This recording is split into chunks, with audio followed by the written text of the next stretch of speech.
subdued with the use of a taser. Throughout the tumultuous incident, the sound of their aunt's sorrowful cries echoes in the background. Bruh! Leave me alone! Leave me alone! Like, come on, bro. Like, y'all know me. I can gel off anything. It don't matter what you say. It don't matter what you do. But come on, bro. I be hating that. Like, you know your family member on some bullshit. You know they cause all this pain and trauma to another family, and you got the nerve to be jumping up and down. Tired of feelings on the kizzer. Styrofoam full of scissor. Tired of lesson, they ain't lizard. Everything I got, I is her. Reach, he getting his her. Roll a leaf over a swisher. Fuck my chick. I know I get crazy on that liquor. Papa Yer get out his body. Double eyes, I feel like Roddy. White boy be ride with Tommy. Scott, I got that blibber. YouTube, it's your boy Kim Money back with another video. What he say?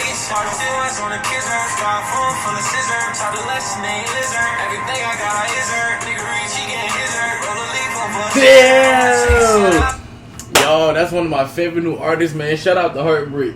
Found one of his songs on SoundCloud. It was called Savages. I actually did a video to that. 9 over cloud trying to make lose fast, slamming it up. Like we yelling out, free thugging them. Started rocking, wanna hide out, so we double back and get his brother in. But y'all go check him out. Heartbreak, man. He hard. But listen, man. Today, hold up, let me zoom out to most intense courtroom fights of all time. Now, y'all, I told y'all I really like this channel, man. What is this? Oh, Courtroom Craziness. Oh, alright, so the other one was Courtroom Consequences. But we're gonna check this one out. There's been a lot of crazy stuff, so we're gonna see how this go. Love y'all niggas. And if she got you fried, coming down. If she ain't got you fried, you ain't smoking the right shit. Let's go.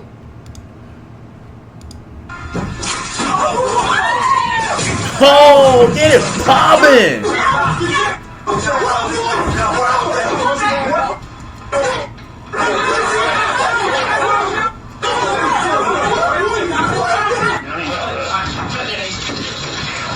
Oh!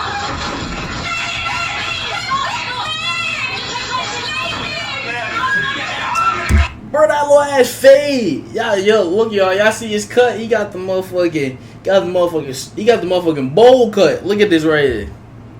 Hold up. Hold up.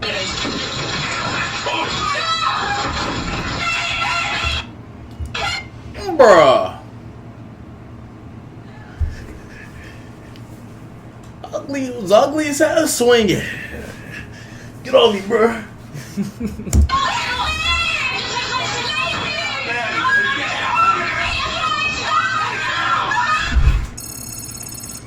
This about to be good.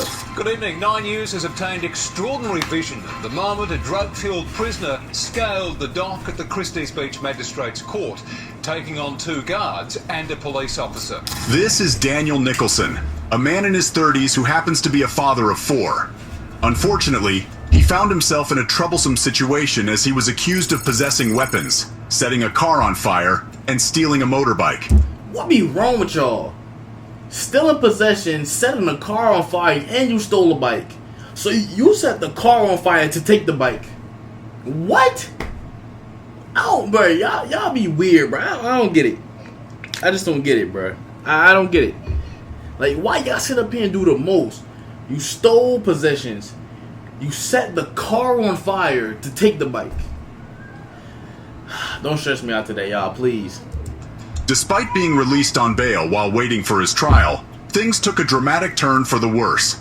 Daniel ended up facing additional charges for attempting to escape custody and recklessly causing harm to an emergency worker who was authorized to provide medical assistance.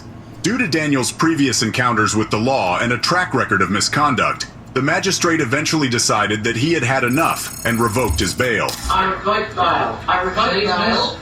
No, you can stop. Daniel continues to express his disagreement with the magistrate's decision regarding his case. At one point, he goes as far as standing up to make his point. Take a seat. Take a seat. Miss, please, miss. Please, miss. I'll show you what please, miss is. However, I mean, maybe if he had a better barber, she would have let him off a little easy, but think about it, bro. You can't, come on. Bruh. You can't come into jail. I said jail. You can't come to the courtroom with that bullshit and expect anything easy. Come on now. I mean, you could have had it. You could have had the table. You could have at least had a mohawk, bro. You can't come in the courtroom with the bowl cut and then expect everybody to take it easy on you. Cause the minute I would have saw you, I would have been like, bro, due to the fact your barber ass, you gotta go. Miss, please, miss. Please, miss. I'll show you what please, miss is. However, Daniel's restlessness reaches a tipping point, and he makes a sudden decision to flee. In an attempt to escape, Daniel rises from his seat and leaps over the court dock. However, before he can get very far, multiple officers swiftly intervene to subdue him. A physical altercation ensues as Daniel throws punches at the officers, who respond by pushing him to the ground. Despite the resistance he faces, Daniel remains determined, repeatedly getting back on his feet to continue his assault. That was dumb. He even tries to evade capture by leaping over a table, but his momentum causes him to collide with it instead. In a final effort to flee, Daniel stands up again and heads towards the exit, while a woman, who is holding his son in the background, repeatedly pleads for them to let him go due to his alleged illness. However, all the officers present manage to restrain him, bringing his audacious escape attempt to an end. A frantic fight for freedom. I don't get it. Like, he really thought he was gonna be successful with that. I really don't get it. Like, I don't get what was going through this guy's head that made him think that he was that immortal or that cool to get away from all of them. This was Daniel Nicholson's daring escape from the dock. High on drugs, the young father breaks free from 2 sheriff's officers before meeting his match, a police prosecutor.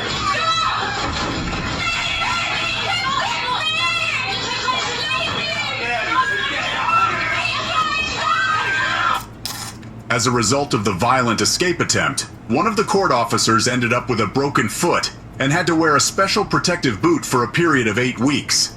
Daniel attributed his extreme behavior to his use of crystal meth, but he was nonetheless arrested and taken into custody. In terms of legal consequences, he was issued a fine of $320 for the weapons possession charge. Additionally, he received a prison sentence of 21 months, with the possibility of being granted parole after serving 1 year as a result of his disruptive behavior in the courtroom. This is the hearing of Paul Wade, down in Kentucky. Standing in for Rob Eggert on behalf of Paul Wade. This is Paul Wade, who is 31 years old and has been arrested and placed in custody due to his alleged involvement in the deaths of 2 individuals named Edward Lamont Smith and Alexis McCrary, both aged 26.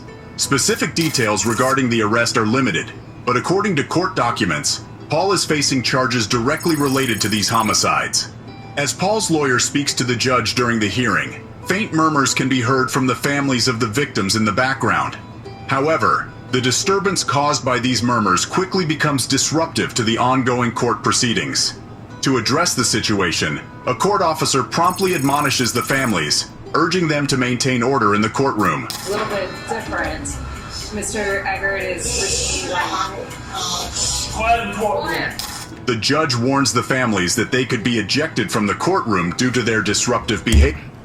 I mean, I get it, they trying to, like, actually get stuff, down pack, and they're actually trying to get to the bottom of it, but you can't really expect people to be calm or not have any type of thoughts, especially when you see the person up front that caused traumatic experiences to, like, you and the rest of your family. Like, you can't expect them not calm in them situations, like.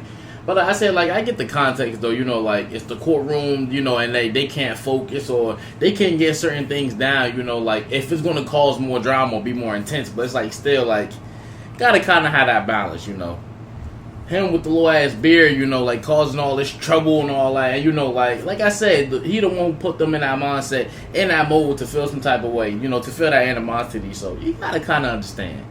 Behavior. However, the families plead with the judge, emphasizing that they are the relatives of the victims, and despite their pleas, the murmuring continues. You're gonna have to leave the courtroom. We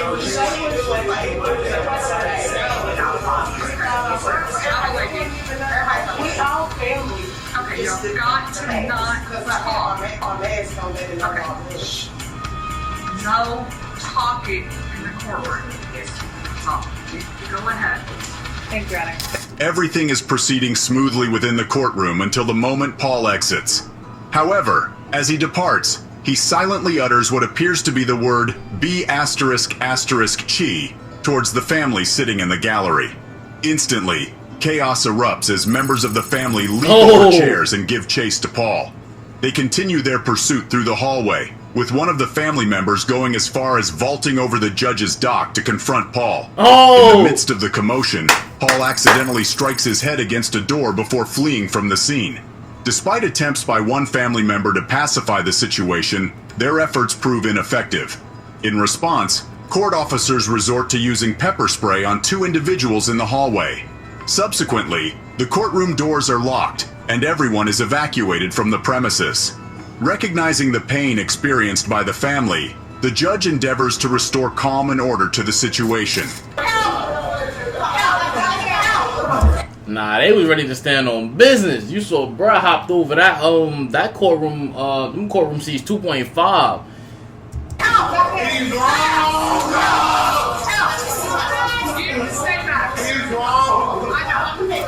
After the incident, Paul Wade was promptly apprehended and placed in custody. Meanwhile, 4 family members named Joshua Smith, Isaiah Smith, Joshua Whetstone, and Manetra Kane were arrested and faced charges for misdemeanors. These charges included disorderly conduct and obstructing government operations. Damn, y'all charge everything. Why y'all charge? Come on, bro. Let them rock, bro. Come on, man. Like, come on, bro. At the end of the day, just understand their frustration. Let them beat them up, and then, you know, everything be good. Why y'all charge everything? Stop charging stuff. Like, damn. Next thing you know, what you gonna charge a nigga for breathing? Like, damn, bro. You're a wonderful actor. Ooh, god damn. Nah, she fire. I'm liking the little ass bang and the little ass sideburns. Alright, baby. Alright. Because you wanted this court to believe that a child was in your care who had suffered over 50 injuries to her body, that somehow you noticed that she was not breathing in the back seat of a car. You were driving 75 miles per hour, talking on the phone, and reaching back to the back seat to administer what you call CPR to this child. This is Jasmine Gordon and Clifford Thomas, 2 individuals who have been convicted for their involvement in the murder of Jasmine's daughter, Jamila Smith. Clifford, who was Jasmine's boyfriend but not Jamila's father, faced charges of involuntary manslaughter, felony murder, second-degree murder, and second-degree child abuse. That's when, bro, y'all be letting anybody around y'all kids, bro. Like, bro, for a lot of y'all parents gotta understand, bro, just because you're dating or you meet somebody new, like, in your life, bro, that don't automatically equal be around the kids, bro. That's why a lot of y'all gotta stop doing that shit. Gotta stop having kids. Then, you know, either you break up with their baby father or you break up with their baby mother, and just cause you want to fill a void or just cause you want to so-called keep the family intact or whatever, that you bring anybody around your kid, bro. Y'all gotta stop doing that, bro. Everybody not meant to meet your kid, bro. Wayne County Medical Examiner's Office conducted an investigation into Jamila's death, determining that it was a homicide resulting from multiple blunt force injuries.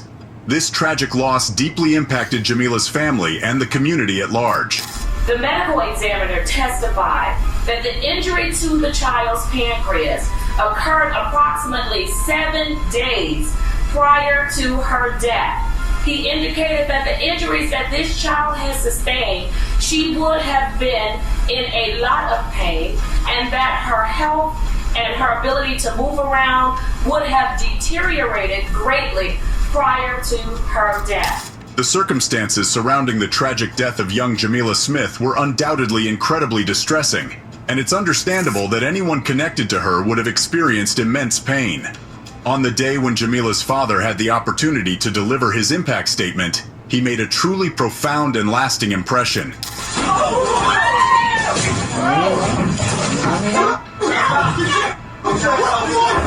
Bruh, trying to fake fight back.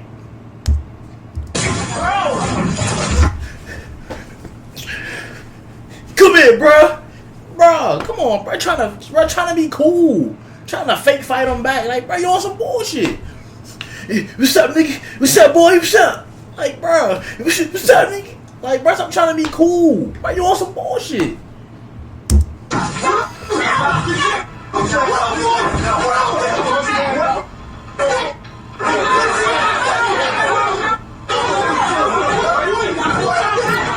As the scene unfolds, it starts off relatively calm until Dwayne unexpectedly throws a punch that lands squarely on Clifford's head, causing him to stumble and lose his balance momentarily. Clifford, clearly tempted to retaliate, is restrained by a court officer. On the other side of the courtroom, Jasmine is visibly distraught, weeping and repeatedly uttering the name Jesus. The chaotic situation necessitates the intervention of numerous court officers to restore order, ultimately leading to Dwayne being escorted out of the room. Despite the disruption, the court proceedings eventually resume. Jasmine receives a sentence of 14 to 25 years for first-degree child abuse and an additional 7 to 16 years for involuntary manslaughter. Let's go! Clifford, on the other hand, is sentenced to 7 to 16 years for involuntary manslaughter, along with an additional 1 to 2 years for resisting arrest. This is Dale Williams, a convicted murderer who was awaiting sentencing at an Ohio courthouse. However, before the sentencing could take place, he was unexpectedly attacked by the 2 sons of the woman he had killed. Dale had been charged with multiple felony offenses, including aggravated murder with a firearm, felonious assault, and illegally possessing weapons. His victim was Elizabeth Pledger Stewart, a 46-year-old woman. Witnesses in Youngstown reported seeing Williams chasing after Pledger Stewart, which led to his initial arrest. Tragically, Dale then crashed his van into the back of Pledger Stewart's car. When she exited the vehicle, she was mercilessly shot multiple times in broad daylight. This heartbreaking story is one that brings tears to anyone's eyes. During Dale's sentencing hearing, the court provided an opportunity for the victim's daughter to deliver an impact statement. However, the situation took an unfortunate turn from there. Oh yeah! In a fraction of a second, Anthony D. swiftly leaps. Oh yeah! Stop playing! Get physical, stop! Like, bro, what be wrong with y'all, bro? What be wrong with y'all? Like, literally be having a plan to go out here and cause traumatic experiences to other. Like, what be wrong with y'all? Then everybody want to blame it on mental illness or this and that. Like, bro, stop that bullshit. Like, stop that. Please, I'm asking, stop that bullshit. Little ass baldy. Hey, he got the Kurt Angle cut. Like, come on, man. Yeah. Over the table while Jerome Stewart maneuvers around it. Anthony quickly seizes hold of Williams' legs, forcefully toppling him from his chair and applying a leg lock, simultaneously delivering kicks. Meanwhile, Jerome relentlessly pummels Dale with punches. Even after being tackled by court officials, Jerome persists until he is eventually subdued with the use of a taser. Throughout the tumultuous incident, the sound of their aunt's sorrowful cries echoes in the background. Bruh! Leave me alone! Leave me alone! Like, come on, bro. Like, y'all know me. I can gel off anything. It don't matter what you say. It don't matter what you do. But come on, bro. I be hating that. Like, you know your family member on some bullshit. You know they cause all this pain and trauma to another family, and you got the nerve to be jumping up and down talking about some Liam Malone. And, bro, who the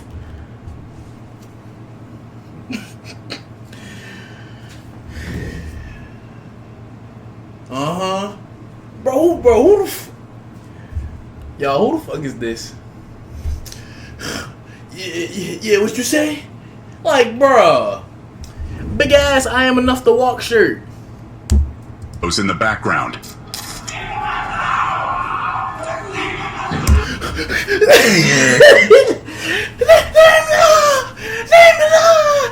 Like, bruh. Like, kid, are you mad? Nah! Dale is escorted out of the courtroom for medical evaluation.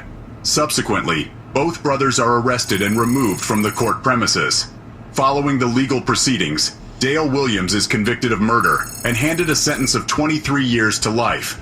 As for Anthony D. and Jerome Stewart, they face charges of assault and obstructing official business. This is Sydney Newsom, who is facing a domestic violence charge.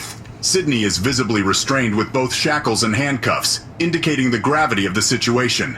As the court proceedings commence, Sydney appears relatively composed. However, his restlessness becomes apparent when the transport officer taps on the table, likely signaling that it is time to leave. Despite this, Sydney's composure shifts as his mother and brother enter the courtroom. He moves towards them, seemingly wanting to briefly speak, but the transport officer calls him back. The judge instructs Sydney's family to take their seats, and the court proceedings continue smoothly.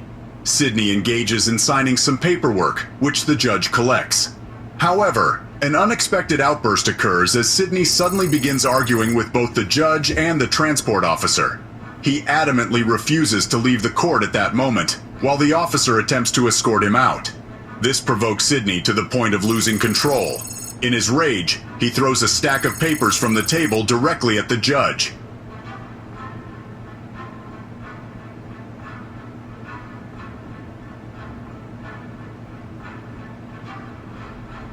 In a surprising turn of events, Sydney manages to overpower the transport officer. Meanwhile, on the other side of the room, Sydney's mother erupts in emotional outbursts. Concurrently, Sydney grabs hold of a telephone and hurls it towards the judge, causing a computer monitor to topple over. Oh. However, Judge Rhymes swiftly steps in, displaying remarkable control and effortlessly subduing Newsom by pinning him onto the desk. It becomes evident that the judge has handled such situations before. Sydney's brother becomes involved, assisting the judge in restraining Sydney, although it remains unclear whether his intentions are to help the judge or his brother. Oh, judge stand on business, huh?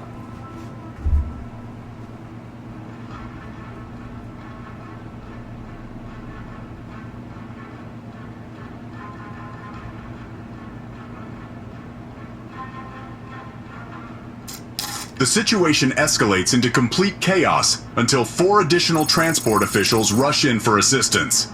Some attempt to escort Sydney out of the room, while others focus on leading Sydney's brother aside. With the room now resembling a free-for-all, 2 officers grapple with Sydney, while the remaining 2 struggle to restrain Sydney's brother. The courtroom has transformed into a chaotic battleground. Meanwhile, their mother is visibly distraught at the rear of the room, unable to contain her emotions. The court clerks diligently work to regain control, restoring order by readjusting the computer monitor and collecting the scattered paperwork. Once the chaos subsides, the judge proceeds to impose an additional charge of contempt of court against Sydney, resulting in a 48-hour jail sentence. Surprisingly, Sydney's brother does not face any charges related to the incident. This is Michael Madison, a convicted serial killer who brutally murdered 3 women, Angela Deskins, Shatisha Sheely, and Bro, y'all be wildin', bro. Like, Sherelda Terry. In July 2013, he was indicted on charges of aggravated murder and kidnapping. The victims' bodies were found near Michael Madison's apartment building in East Cleveland. During police questioning, Michael admitted to strangling 2 of the women, but claimed no recollection of killing the 3rd victim. Angela Deskins was 38 years old, Shatisha Sheely was 28, and Sherelda Terry was only 18 at the time of her tragic death. The discovery of their bodies shook the community, leaving their loved ones in deep mourning. Michael Madison was subsequently convicted of these horrific crimes and sentenced to death. Given the circumstances, it comes as no surprise that Van Terry, the father of Sherelda Terry, was filled with anger while delivering his impact statement, to the point where he expressed the urge to physically confront Michael. Throughout the court proceedings, Michael displayed a complete lack of remorse. However, the situation took a tragic turn when Van Terry, while delivering his statement, caused a disruption that threw the court case into disarray. How you doing? My name is Van Terry. Father Sherelda Terry. Right now, I guess we're supposed to, in our hearts, forgive this clown. He's touched our families, taking us out. After turning to face Michael Madison, Van Terry pauses for a brief moment, seemingly contemplating his next move. Suddenly, he lunges towards Michael, attempting to strike him, but a court officer swiftly intervenes and prevents the attack. Amidst the chaos, someone in the courtroom repeatedly calls out "Terry!" while Van Terry, consumed by anger and visibly in tears, expresses his intense emotions. Eventually, Van Terry is escorted out of the courtroom, restrained, through the back door, but no charges are filed against him.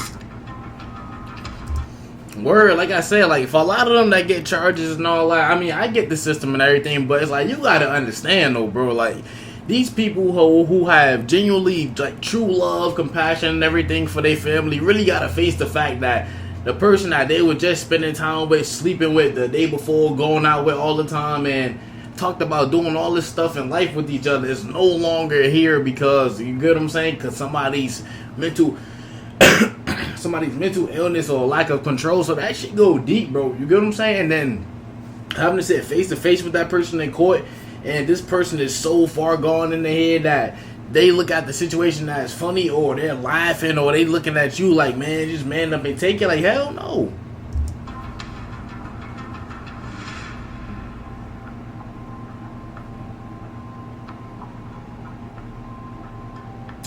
Michael Madison, on the other hand, was convicted of murder and sentenced to death. In an interview with CNN, Van Terry stated that he did not recall attempting to physically confront Michael Madison. Why did you do that? I don't recall doing it. It was an instance of grieving, and I just snapped.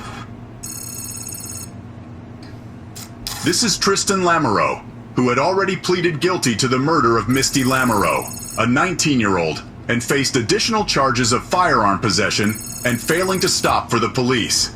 Misty's body was tragically discovered in their shared apartment, having suffered multiple gunshot wounds to the head. After a brief pursuit, Tristan was apprehended by the police. During the sentencing, Misty's brother, Jason Wilson, was called to deliver a statement. Initially, the proceedings were going smoothly, but as Jason turned to face Tristan, who appeared unaffected and nonchalant, the atmosphere grew tense. Jason stood there, locking eyes with Tristan, creating a palpable sense of anticipation in the courtroom. Jason attempted to shout at Tristan, but Tristan showed no signs of concern, further fueling Jason's anger. It became evident to court officials that Jason was on the verge of taking action. They swiftly moved towards him to intervene, but Jason lunged forward in an attempt to strike Tristan. Though narrowly missing his target, a court official responded with a forceful action, protecting Tristan from harm, and the impact reverberated throughout the room. Damn, he threw him. Y'all look right here. Shit, bang. There, he threw Brody. Shit, wah. The courtroom descended into complete chaos, with disorder reigning for some time before order was finally restored. Jason was restrained and escorted out of the room. As part of the plea deal, Tristan's charges of possession of a firearm by a restricted person and failing to stop for the police were dropped. However, he was sentenced to serve 15 years to life in prison for the murder of Misty Lamoureux. This is Jason Howard, who was accused of being responsible for the deaths of his girlfriend Jamila West and her 3 children, Jameer, Travian, and Jakia. However, he was not in court for the death of Jamila West. He was actually the prime suspect in the murder of Philip Daly, and he was facing charges of murder related to that case. On a seemingly ordinary day, November 16, 2006, during Jason Howard's pre-trial hearing for aggravated murder, a man identified as Lewis West, the brother of Jamila West, unexpectedly bursts into the courtroom. Despite Jason being restrained with handcuffs, Lewis manages to attack him, leaving Jason defenseless. It's worth noting that there is no concrete evidence directly linking Mr. Howard to the death of Jamila West, but her family strongly believes that he is responsible.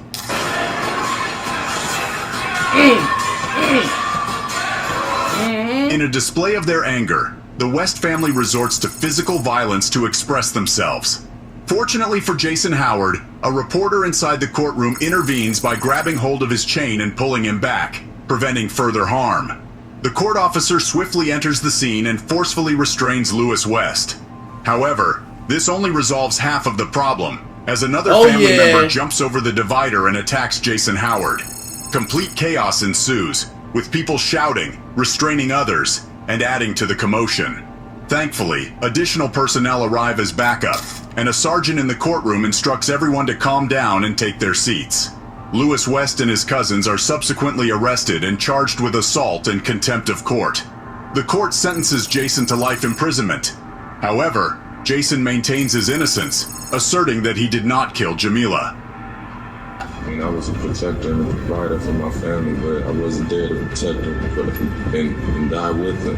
And I wish I... Man, what's up with y'all and these booty ass cuts? Like, come on, bro. Y'all barbers suck. This nigga got the motherfucking, I don't know. He got that, what's that? You know what? Hold up. I'm gonna show y'all exactly what type of cut he got. Hold up. Watch this. Y'all about to be crying. This is exactly the type of cut he got. Got the motherfucking house party cut. Nah, well, hold up. Where OG at? Hold up. Where OG at? Yo, hold up. Y'all, the house party. Y'all remember the kitchen scene? This scene right here. Hold up. Where OG at? Hold up. Hold up. House party 3. Kitchen scene. Oh, damn. Yeah. Damn, him right here. Yeah. Reynaldo Ray. There you go. He got the Reynaldo Ray cut. Hold up, y'all. Let's zoom in real quick, right? That he did not. Yo, I got some clippers in the bathroom. I might have to hit bro up and be like, listen, cuz, like, whoever your barber is, like, yo, who the yeah, y'all, we gonna have to do this one. We gonna have to do this one, too. But look, y'all, right, he got the motherfucking house party 3 cut. Look, you see, look, his shit ass, too. His shit booty, too. I can't sit up here and say that. Look, he got the little U-shape, and his sideburns don't even come all the way down. And y'all remember this part where he shot the ceiling? Bruh. Y'all, let me finish the video. Not kill Jamila. I mean, I was a protector and a provider for my family, but I wasn't there to protect them and die with them. And I wish I was. I mean, to be honest with you, I'd rather be dead right now. Ugly ass out of here. Look, y'all. That was a great video, man. Y'all already know I was gelling half of the time. That's just what I do. Jail King, y'all get what I'm saying? But y'all, that was a great video. Appreciate all y'all who watching and tuning in with me. And you know, for all the people that support me, I appreciate all y'all, man. But love y'all, I'm out. Gang. With your dogs, or you gon' turn up by yourself? You gon' go get on your